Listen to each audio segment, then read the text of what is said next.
Bonjour à tous, merci d'être là. Il est un peu tard, c'est la fin de journée, donc on a fatigué après une journée d'université et de hands-on, donc c'est cool que vous soyez tous là. Je me présente, je m'appelle Pierre Ivrico et je bosse à Square, à San Francisco. Donc je suis désolé, ça fait 3 ans que j'habite là-bas et des fois je vais dire des mots en anglais au milieu de mes phrases. Et c'est pas fait exprès, c'est pas pour me la péter, c'est juste que j'arrive plus à parler français aussi bien. Ça fait un peu Jean-Claude Van Damme et j'ai un peu honte. Mais malheureusement, il y a des moments où tout va bien? Ok. Malheureusement, il y a des moments où, voilà, ça va repasser en anglais. Je vais essayer de faire attention, mais bon, voilà, je voulais vous donner un petit warning. Donc aujourd'hui, je vais vous parler de Leak Canary, qui est une librairie open source de Square. Donc, Square, en fait, notre business, c'est pas du tout de faire de l'open source, c'est de faire essentiellement des lecteurs de cartes. En tout cas, c'est ce pour quoi on est connu aux États-Unis. Mais à côté, parce qu'on est gentil et qu'on aime bien l'open source, et puis parce que c'est cool, et ben on fait pas mal de librairies open source. Euh, et donc aujourd'hui, on va parler de crash un petit peu. Donc, il faut imaginer, Square, l'idée, c'est je prends un lecteur, je le branche sur mon téléphone, et d'un seul coup, je peux utiliser mon téléphone pour accepter les paiements par carte de crédit. D'accord. Donc c'est un truc de ouf, parce que d'un seul coup, bah voilà, je vends des fleurs dans la rue, je branche mon lecteur, et la personne peut m'acheter ma fleur à 2 $ avec sa carte de crédit. Euh, et quand on fait des paiements, et donc une fois on met la carte de crédit, après on signe avec son doigt sur l'écran, et puis on passe à la suite, et puis la transaction est terminée. Et quand on fait un paiement et que ça crache en plein milieu au moment où on est en train de signer, c'est quand même pas terrible. Parce que qu'est-ce que ça veut dire? Le paiement, il est passé, il n'est pas passé. Et la confiance au niveau de la personne qui utilise, du marchand, elle n'est pas top. Donc c'est super important de ne pas cracher.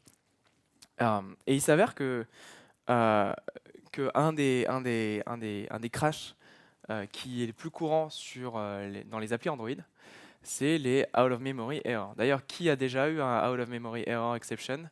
Euh, Voilà, bon, à peu près toute la salle.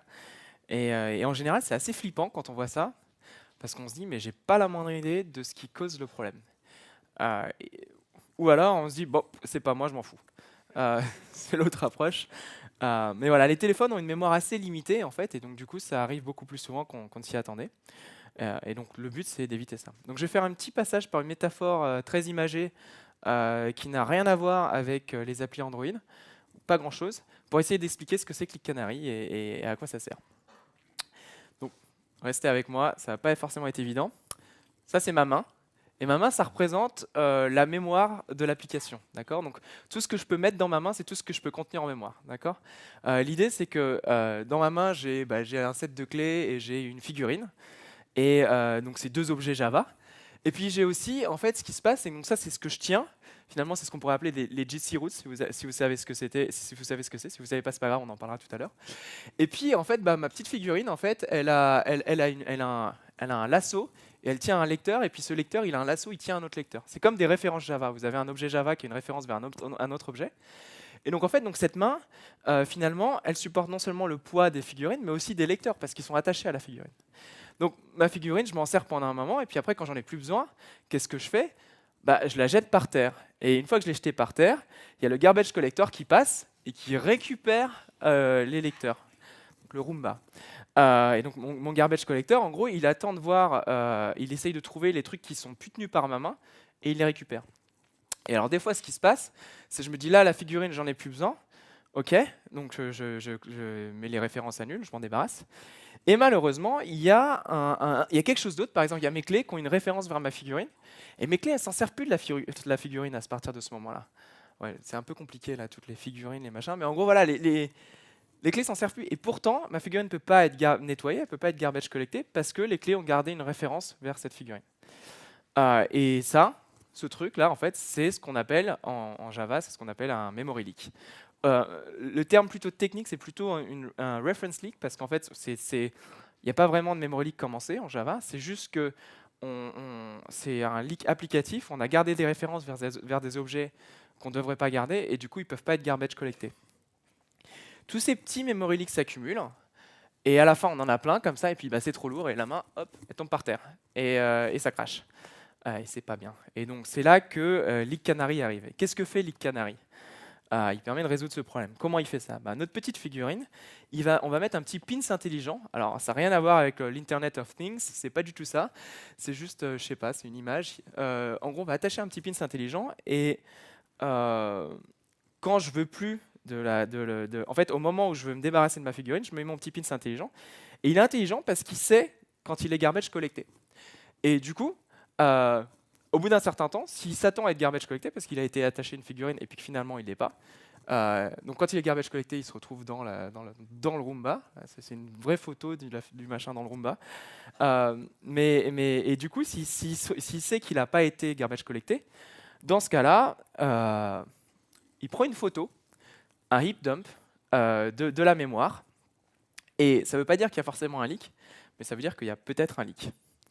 Et au final, ce que fait Leak Canary, c'est qu'ensuite, il vous met une notification dans votre application en vous disant « j'ai trouvé un leak » et il vous donne la chaîne de référence. Donc là, par exemple, on dit « ah bah voilà, il y a la main qui a un static field keys et le keys, il a un field collectible, une figurine, et le collectible, bah, du coup, il leak.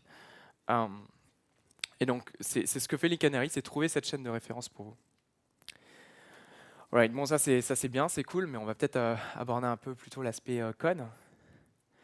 Donc on va revenir à notre crash. Donc, qu'est-ce que c'est? On est sur l'écran de signature, d'accord? Et en fait, finalement, vous pouvez imaginer si vous aviez implémenté un truc où vous signez avec votre doigt sur tout l'écran et il faut dessiner tout ça.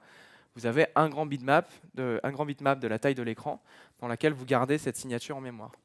Et donc quand il y a une out of memory error qui arrive sur cet écran, la réflexion c'est quoi? Moi, je me dis, enfin, la réflexion, la façon dont on approche le problème, en général, on se dit, bah, mon bitmap, il est trop gros. En gros. Donc, il faut que je fasse un truc parce que mon bitmap, il fait toute la taille de l'écran. Ça rentre pas, ça fait une out of memory error. Il faut que je réduise la taille de mon bitmap. Donc, c'est ce qu'on a commencé à faire. On s'est dit, bon, ok, très bien. Notre bitmap, il utilise 4 bytes par pixel. On va réduire à 1 byte par pixel. Comme ça, 4 fois moins gros, ça va résoudre tous les problèmes. Manque de bol, ça n'a pas marché. Qu'est-ce qu'on fait? Alors là, on s'est dit, non, ok, on va faire un truc super intelligent. Alors, attention, vous avez le droit d'être dégoûté, donc je vais revenir sur le code. Donc, on essaye de créer le bitmap, on catch out of memory error, on met un petit coup de GC, on clean des caches éventuels, etc. On dit, vas-y, le truc qu'il ne faut jamais faire, runtime.get.gc. On fait un petit sleep, parce qu'il faut quand même laisser le temps au truc de se remettre. Et ensuite, on fait une petite while loop et on réessaye, jusqu'à aller 5 fois, un chiffre complètement au pifomètre. Et si ça a vraiment planté au bout de 5 fois, on se dit bon, on n'a pas résolu le problème, on va cracher et puis c'est pas grave. Ce bout de code que je présente là, on rigole, mais on l'a vraiment mis dans l'application. Et ça vient en fait du clavier Android. Il y a quelques années, je ne sais pas s'il il a encore, mais l'application qui sert officielle de clavier Android avait ça au moment où ils essayaient de créer le clavier. Et donc ça loupait comme ça en faisant des appels au GC pour essayer de récupérer de la mémoire, quoi. Donc je me suis dit c'est dans le clavier Android, c'est que peut-être que ça marche. Mais c'était pas ça notre problème en fait. Notre problème c'est que notre heap elle est quasiment pleine et on essaye de créer un gros bitmap. C'est pas en réduisant parce que si on réduit le bitmap, qu'est-ce qui se passe? Bah là ça va passer, mais la fois d'après elle est encore quasiment pleine et puis là ça passe plus. Le problème c'est que la heap elle est pleine. Et pourquoi elle est pleine la heap? Bah parce qu'il y a plein de memory leak. Et donc c'est là que on réalise d'un seul coup, bah oui mais il faut qu'on arrête de délirer sur les bitmaps sont trop gros. La mémoire Android, il y a suffisamment pour avoir assez de bitmaps pour afficher tout ce que vous voulez à l'écran. Le problème, c'est pas ça. Le problème, c'est qu'il y a des bugs dans le code. Donc, on va regarder un petit exemple ensemble. Voilà, on a une appli qui permet d'acheter des baguettes. Très important. Ça me manque vachement les baguettes. Habitant à San Francisco, je peux vous dire que ça me manque. Donc, je suis un peu obsédé par les baguettes. Bref, on a un bouton. Et comme on n'est pas très malin, on l'a mis dans un champ statique. Et on l'a jamais nettoyé. Donc c'est juste un bouton et puis du coup il est jamais garbage collecté. On se dit un bouton c'est pas grave, hein, c'est tout petit, il n'y a rien, non, il y a deux trucs de texte. Ouais, mais la réalité en fait c'est que le bouton il a un champ contexte. Ce champ contexte c'est mon activité, c'est mon écran. Donc tant que le bouton n'est pas garbage collecté, mon activité n'est pas garbage collecté. L'activité elle a accès à toute la hiérarchie de vues, donc toutes les vues qui sont affichées à l'écran. Du coup tout ça n'est pas garbage collecté non plus. Donc tous les bitmaps qui sont associés, etc. Donc juste en mettant un petit bouton dans un static field, je me retrouve à leaker la terre entière des mégas de données. Du coup, qu'est-ce qu'on peut faire? Et le problème, c'est qu'on ne peut pas faire grand-chose parce que quand on est en Java, on peut savoir les références qu'un objet a vers un autre objet, Mais pour un objet donné, on ne peut pas savoir quels sont les objets qui pointent dessus. Par exemple ici, si j'ai mon activity, je ne sais pas du tout qu'il y a mon bouton qui pointe dessus. D'accord? Si on peut voir ça comme un graphe orienté. Chaque nœud du graphe est un objet et chaque arête du graphe est une référence d'un objet vers un autre. On pourrait faire de l'analyse statique de code, mais comme beaucoup de choses sont dynamiques, ça ne nous amènerait pas quelque part. Ouais, ça nous amènerait nulle part. Voilà. Donc du coup, comment on peut faire? Eh ben, c'est là qu'on amène l'appareil photo. On fait un heap dump de la mémoire.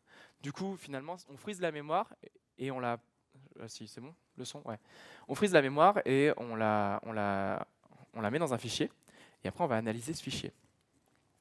Donc il y a un outil qui s'appelle MAT, qui est un outil Eclipse, Memory Analysis Tool. Et donc on peut comme ça dire, bah, vas-y, prends-moi ce truc de la mémoire et on peut commencer à regarder dedans ce qui se passe. Et donc on a accès à tous les objets qui étaient en mémoire au moment du heap dump, tous les objets qui étaient live.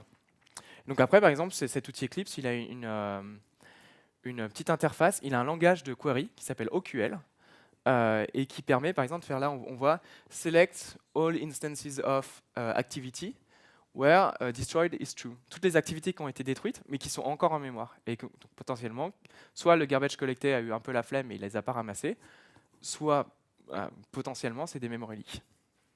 Et après, ce qu'on fait, ce qu'on voit là, c'est qu'on calcule le plus court chemin depuis les GC routes jusqu'à l'instance qui leak. Alors, qu'est-ce que c'est que le plus court chemin? Un GC route, c'est un champ statique ou un thread. C'est quelque chose qui ne peut pas être garbage collecté par définition par le GC. Et ce GC route, il a une référence vers un objet, qui a une référence vers un autre objet. Et à un moment, on a un objet qui aurait dû être garbage collecté et qui ne l'est pas. Et donc, ce qu'on va essayer de faire, c'est reconstruire le chemin inverse pour essayer de trouver la chaîne de référence qui ramène au GC route. En général, les GC routes, ils ne sont pas garbage collectés, mais c'est normal et on s'y attend.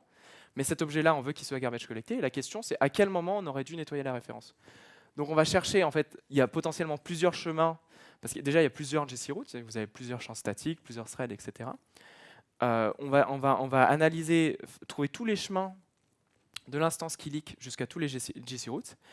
Et après, il peut y avoir plusieurs memory leaks, mais en général, il n'y en a qu'un souvent. Et donc on va juste choisir le chemin le plus court, parce que comme ça fait moins de bruit, on a moins d'éléments dans la liste. Et donc il suffit de chercher les shortest path to GC routes, qui est le chemin le plus court vers les GC routes. Donc là, on voit que potentiellement on a plusieurs chemins. Le bouton, il a un contexte vers l'activité. Il a aussi un parent qui lui-même a... Enfin, pardon. Le bouton, il a un champ contexte qui s'avère être l'activité. Il a aussi un champ parent qui s'avère être un layout qui lui-même a une référence vers l'activité. Et du coup, on prend que le chemin le plus court. Finalement, on s'en fiche du reste. Ok, donc ça c'est bien. On voit qu'on a la capacité donc avec Memory Analysis, avec Math, de prendre des heap dumps et de les analyser. Et le problème c'est qu'on ne peut pas faire ça en prod, d'accord? On peut faire ça qu'en dev parce qu'on ne peut pas demander à l'utilisateur brancher, lancer Eclipse, aller cliquer là-dessus, envoyez-moi le fichier. C'est pas trop possible. Du coup, l'idée c'est de le faire en dev dès que possible. Et donc c'est ce que va faire Leak Canary. Le gros problème, c'est que même en dev, on n'a pas envie d'attendre qu'il y ait un leak ou de se dire il y a peut-être un leak, je vais aller regarder, machin, etc. On va voir, en fait, ce qu'on va faire, c'est qu'on va regarder les objets qui ont un life cycle. C'est-à-dire des objets dont on sait qu'à un moment donné, ils sont censés ne plus être utilisés et être garbage collectés. Et on va attendre et on va voir s'ils vont être garbage collectés, après qu'ils soient censés ne plus servir à rien. L'activity, par exemple, c'est un objet qui est très bien pour ça, parce que c'est un God object. En fait, il y a 10 000 méthodes utilitaires sur une activité. Du coup, vous en avez besoin partout dans le code, donc vous la passez à droite, à gauche. Et il y a forcément un moment où quelqu'un va se planter et va garder une référence vers cette activité. Et par ailleurs, elle a aussi, parce qu'elle fait tout, elle a accès à la hiérarchie de vue. Et donc, elle va leaker des mégas de mémoire parce qu'il y a des bitmaps, etc. Et donc, l'idée, c'est qu'une fois qu'elle a été détruite, elle devrait être garbage collectée. Donc on va refaire le système du smart pin, c'est-à-dire qu'en fait, en gros, on crée un objet qui s'appelle un refwatcher dans la librairie de Leak Canary, auquel on va pouvoir donner des références vers des instances. Et à partir du moment où on lui donne une référence, ça veut dire, moi je m'attends à ce que l'objet soit garbage collecté dans les X secondes. C'est un truc qui se configure. Et donc du coup, on laisse un peu de temps au système. Et si après un certain temps, ça n'a pas été garbage collecté, et ben là, on fait un heap dump automatiquement et on va l'analyser. Donc, l'exemple pour les activities, parce que le framework Android nous permet d'installer un listener sur le cycle de vie des activités. On peut installer ce listener qui s'appelle Lifecycle Callbacks. Et ensuite, on dit à chaque fois qu'une activité est détruite, je vais la donner à l'e-canary pour qu'il s'assure qu'elle a été garbage collectée dans 5 secondes environ. Ok, donc comment on peut savoir si elle a été garbage collectée? Weak reference. Alors, qui connaît la weak reference en Java? Qui a déjà vu ça? La moitié de la salle à peu près. En gros, l'idée, c'est que quand vous avez des champs, c'est des strong reference. Ils ont une référence vers l'objet et l'objet ne peut pas être garbage collecté. Une weak reference, c'est une référence vers un objet mais qui ne compte pas. C'est-à-dire que s'il n'y a plus rien d'autre qui tient l'objet en mémoire, il va être garbage collecté et la référence devient nulle automatiquement. Et du coup, on va utiliser ce mécanisme pour savoir si l'objet a été garbage collecté ou pas. On prend la référence vers l'activité, on la met là-dedans, on attend un peu. Et si c'est nul, c'est que ça a été garbage collecté. Si c'est pas nul, ça n'a pas été garbage collecté. Alors on va créer une weak reference un peu spéciale où on va lui passer une clé, une UUID en fait. Et l'avantage, c'est qu'ensuite, quand on fait l'analyse du heap dump, on va pouvoir retrouver très facilement la bonne weak reference parce qu'on va juste chercher pour la clé, on va juste chercher le champ clé, on va regarder celle qui match, celle qu'on attendait, et c'est comme ça qu'on la récupère. Et enfin, comment ça marche? L'idée, c'est ça, c'est ce que je vous disais. On regarde le temps qu'il est maintenant, on crée une clé, on la garde en mémoire, on crée une key reference, et ensuite, après X temps, on demande à un exécuteur d'aller vérifier que la référence est partie. Et après, on fait un heap dump. Et donc, qu'est-ce qu'on en fait du heap dump? Comment ça marche? Comment on fait une analyse de heap dump? Donc, on a vu qu'on pouvait le faire avec Eclipse. Et au départ, je me dis, bon, voilà, je fais mon heap dump, et puis après, je le télécharge, je fais le parcours du chemin. Puis je faisais toujours la même chose, comme ça, tac, tac, tac, j'en avais marre. Donc, je fais marre, qu'est-ce que je fais? Je me dis, je vais essayer de faire une librairie. Mais j'ai pas envie de l'écrire, la librairie. Donc, au début, je me suis dit, on peut faire un plugin Eclipse. Et après, je me suis dit, non, on peut pas faire un plugin Eclipse, en fait. C'est pas une bonne idée du tout, parce que c'est assez compliqué quand même, les plugins Eclipse. Et du coup, je me suis rendu compte qu'il y avait des gens qui avaient déjà pris maths et qui avaient enlevé la partie mémoire.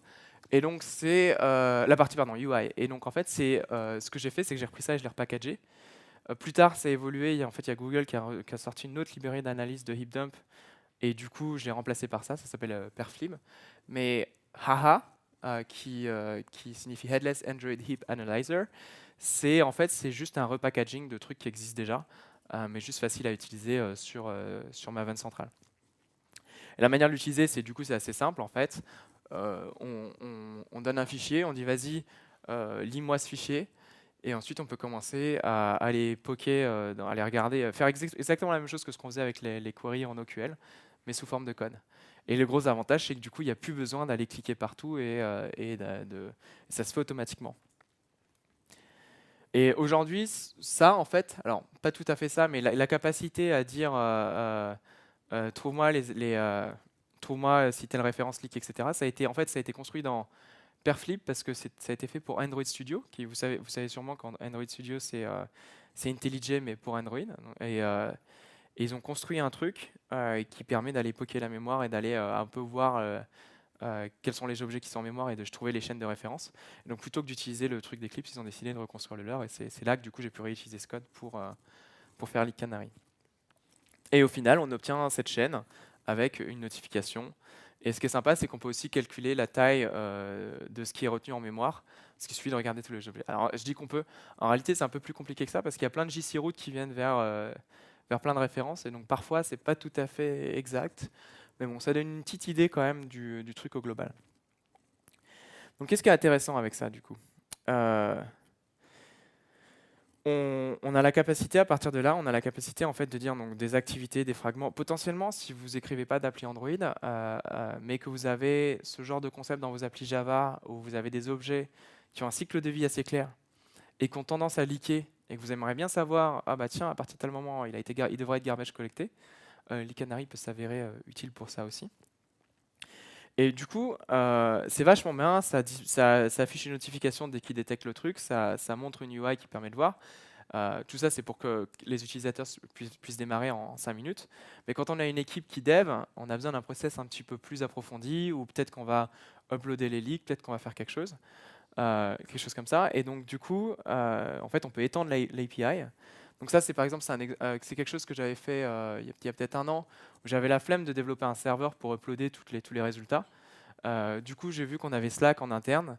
J'ai pris l'API de Slack et du coup, ça a uploadé tous les LinkedIn dans un channel Slack avec tous les détails de qu'est-ce qui se passe, etc. Donc ça, c'est bien parce que ça nous permettait d'essayer de les résoudre au fur et à mesure, quoi, et de pas, parce que ce qui se passe après, sinon, c'est que les gens ils voient une notification puis ils disent ah j'ai un autre problème à résoudre, je m'en occuperai plus tard. Moi là, on a un endroit centralisé où on reçoit les trucs. Donc en faisant ça, on a réduit de 94% les crashs de out of memory. Je ne mets pas de nombre à gauche parce qu'en fait, je n'ai pas le droit de communiquer les chiffres de nombre d'utilisateurs, etc. Donc je ne peux pas trop en parler. Donc il faut me croire, c'est une vraie courbe, c'est pas des faux chiffres. Mais 94%, donc c'est vraiment pas mal. On va voir un petit exemple de leak ensemble, qui est un leak en fait qui s'est passé sur Android. Donc là, ouais, j'aime bien les croissants aussi. On a une appli et il y a une undo bar qui s'affiche.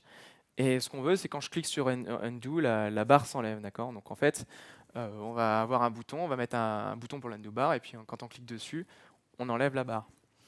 Et c'est là où ça devient intéressant. On est malin, on veut faire des belles animations. Donc sur la barre, on met une layout transition.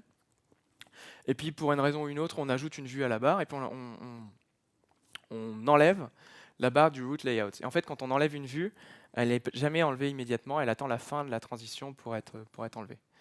Et ensuite, on fait appel à Leak Canary en disant vas-y, vérifie que c'est parti. C'est ce qu'on voit là. Sur le 1, on récupère le ref watcher, on dit vas-y, check que la undo bar est partie. Et là, d'un seul coup, on a un memory leak qui arrive. On se dit bah, qu'est-ce qui se passe? J'ai rien fait de très compliqué. Pourquoi est-ce que ma undo bar elle est pas garbage collectée? Et en fait, quand on regarde concrètement les détails, on voit qu'on a une vue en haut, la root view, et qu'en fait c'est la vue normale, elle doit être là, elle n'est pas en train de leaker. En bas, on voit qu'on a notre undo bar qui leak. Et donc ensuite, l'idée, la manière de procéder quand on fait face à des memory leaks rapportés par les Canary, c'est qu'il faut descendre d'un côté, remonter de l'autre, et essayer de trouver le point où on se dit, bah là, ça aurait dû être garbage. Là, la référence, elle ne devrait pas exister. En gros, il faut vraiment diviser la chaîne en deux parties. La partie qui est valide et la partie où ça ne va pas. Et une fois qu'on a trouvé le point où ça change, c'est là souvent c'est là qu'il y a un memory leak à fixer. Donc dans le cas ici, on voit qu'en fait on a un view tree observer, et un view tree observer, c'est un truc qui est global à toute la hiérarchie de vue, et qui permet d'avoir des informations sur ce qui se passe. Et donc ce view tree observer, il a des listeners qui permettent de savoir quand est-ce qu'on va dessiner, donc pre-draw listener. Et un de ces pre-draw listeners, c'est une classe anonyme, on voit $1 dans layout transition, qui est une classe d'Android. Et ensuite, c'est une classe anonyme qui a une référence vers une variable locale de la méthode dans le layout transition qui pointe vers le frame layout.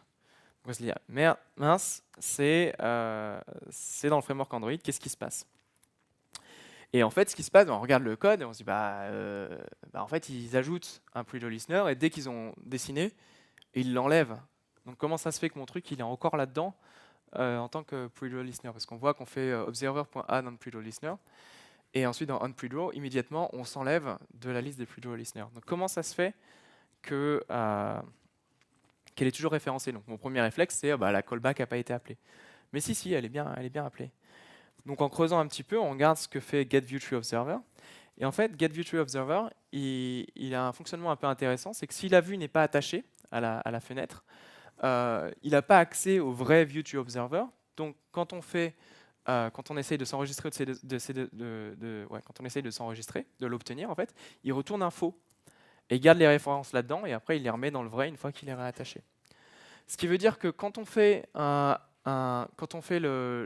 démarre la layout transition, on obtient le vrai ViewTreeObserver, on s'ajoute dedans. Mais ensuite, quand on remove la view, la vue elle est plus attachée. Et ensuite, du coup, quand le pre-draw est exécuté, bah, on n'arrive plus à accéder au vrai view tree observer. Et du coup, bah, on peut plus s'en enlever en fait. Et donc c'est un bug qui a été introduit en 2010 et fixé l'année dernière en mai. Et bon, voilà, et donc il y a rien à faire en fait. Le problème de ce bug, c'est qu'il est dans le framework Android et vous pouvez rien y faire. Et il va y avoir un leak tant que la window n'est pas recréée. Donc si l'écran tourne ou si l'appli est terminée. Et donc ça, c'est un peu un problème. Déjà du point de vue de Leak Canary, parce que vous allez pas arrêter de recevoir des notifications. Donc pour ça, ce qu'on a fait, c'est qu'on a créé la notion de excluded ref qui permet de dire bah, ça, en fait, je suis au courant, je peux rien y faire, laisse-moi tranquille, arrête de me le rapporter. L'autre option, quand vous êtes en dev, c'est d'utiliser les dernières versions d'Android, parce qu'il y a moins de memory leak, en fait, c'est tout simple. Mais après, pour votre appli à vous, il n'y a pas grand-chose à faire, en fait. C'est un peu... Alors si, vous utilisez la réflexion et vous allez nettoyer les fields à la main à droite à gauche, sachant que des fois, c'est Samsung qui a introduit un leak, et donc on n'a pas les sources. Donc même si on trouve le problème, il faut faire un fixe spécifique à Samsung, c'est un peu... Donc en gros, on est obligé de vivre avec un certain nombre de leaks et on va essayer de fixer le maximum, tout ce qu'on peut, mais on n'a pas forcément accès à tout. Voilà, donc Leak Canary, c'est un outil à utiliser uniquement en dev, pas en prod, parce que prendre un heap dump, ça freeze ça stoppe la VM, donc vous ne voulez pas faire ça à vos utilisateurs. Puis si vous commencez à essayer d'uploader un fichier de 60 MB, ils vont pas être très contents. Donc voilà, pas top. Par contre, nous, ce qu'on a commencé à faire, c'est à l'utiliser sur nos pull requests. On a des UI tests, et donc les UI tests s'exécutent, et si on détecte un memory leak qui n'est pas dans la liste des trucs à ignorer, pendant l'exécution des UI tests, on fait péter la pull request. Et du coup, ça permet d'éviter l'introduction d'un certain nombre de bugs, de leaks. Un autre truc qu'on a fait, alors ça c'est assez rigolo, le chat c'était sympa, mais du coup ce qui se passe c'est qu'on se retrouve avec des centaines et des centaines de messages uploadés dans le chat et c'est trop de trucs. Et du coup on aimerait bien avoir du grouping. Et pareil, j'ai toujours pas, on aimerait bien les regrouper, mais moi j'ai toujours pas envie de développer un serveur, ça m'intéresse pas. Donc je me dis bon, comment je peux faire? Je vais prendre ma leak trace, je vais créer une fausse stack trace avec, en créant une exception et en créant les éléments à la main, et je vais l'uploader vers un truc pour gérer les crashs. Et du coup, comme ça, il va faire le grouping tout seul, et il va me permettre ensuite d'avoir des stats sur les memory leaks qui arrivent le plus. Donc ça, ça ressemble à une stack trace, mais en fait, c'est exactement comme la leak trace, c'est juste une représentation différente. Enfin, un autre truc qui a été assez dur sur Leak Canary, c'est qu'avec l'introduction d'Android M, la taille des heap dumps a énormément augmenté. Et en fait, ce qui se passe, c'est qu'il duplique les GC roots de manière totalement folle, phare 50, un truc comme ça. Et ce qui se passait, du coup, c'est qu'en essayant de faire l'analyse de mémoire, on se retrouvait avec des out of memory errors. C'est un peu rigolo, c'est un petit peu l'hôpital qui se moque de la charité. Du coup, on ne savait pas trop quoi faire. Et du coup, un trick en attendant, c'est, on est en train d'essayer d'optimiser, d'améliorer, mais un trick en attendant, c'est pour votre appli de dev d'ajouter large heap truc, ce qui vous donne plus de mémoire.